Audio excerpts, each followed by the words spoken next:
Hello and welcome into another online edition of Cuse Countdown. I'm Ben Peck, joined alongside Ben Stevens at John Paul, taking a look at Syracuse's matchup with Marquette in the Elite Eight Saturday. And really the story of this game is kind of less about the game, but more how they got to it. Just an all-around impressive performance against Indiana.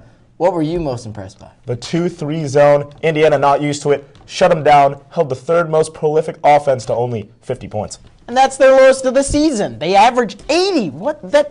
In the best conference in the nation, the Big Ten. Not according to Charles Barkley. Not according to Charles Barkley, but I'm not shocked.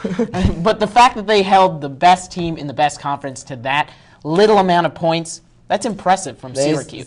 Syracuse certainly made that offense look terrible at times, but taking a look at the first matchup with Marquette, the story of that game was really Devontae Gardner, a career-high 26 points off the bench, 7 of 7 from the field, 8 rebounds, but 12 of 13 from the free throw line, so definitely doing it in a lot of different ways for the Golden Eagles. And when you look forward to this second matchup of the season, what adjustments is Syracuse going to have to make? I'm assuming it's going to be largely based on Devontae Gardner's performance. They do have to stop Devontae Gardner, Ben. As you said, career-high 26 in the first game.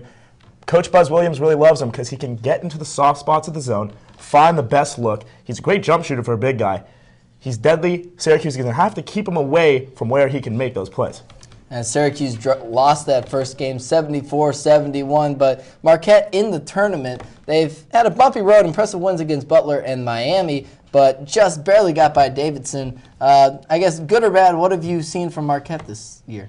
It's good that they're keeping these scores low and they're beating teams. The fact that they're picking up wins and doing it at their tempo. They're playing with their bigs, Chris O'Toole, Javril Wilson, and Devontae Gardner, 41 points against Miami. So when it comes down to it in the end, what player unit on Marquette or Syracuse are you going to be looking at as your X factor in this game? My X factor, you have to limit Marquette's ability to get to the free throw line.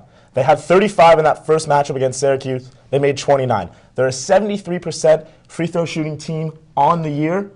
That's how they pull out the close games, as you said. They get to the line, they knock down the free throws when they need to. Big deal on the X factor.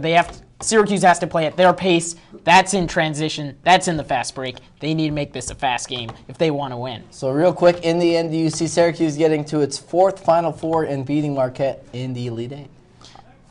I mean, I know I wanted to pick Syracuse just because of how well they're playing right now, but I have got to go with Marquette 64-59. The Golden Eagles play at their pace, and they win the ball game. I'm going opposite of you, John Paul. I'm taking Syracuse 72, Marquette 70.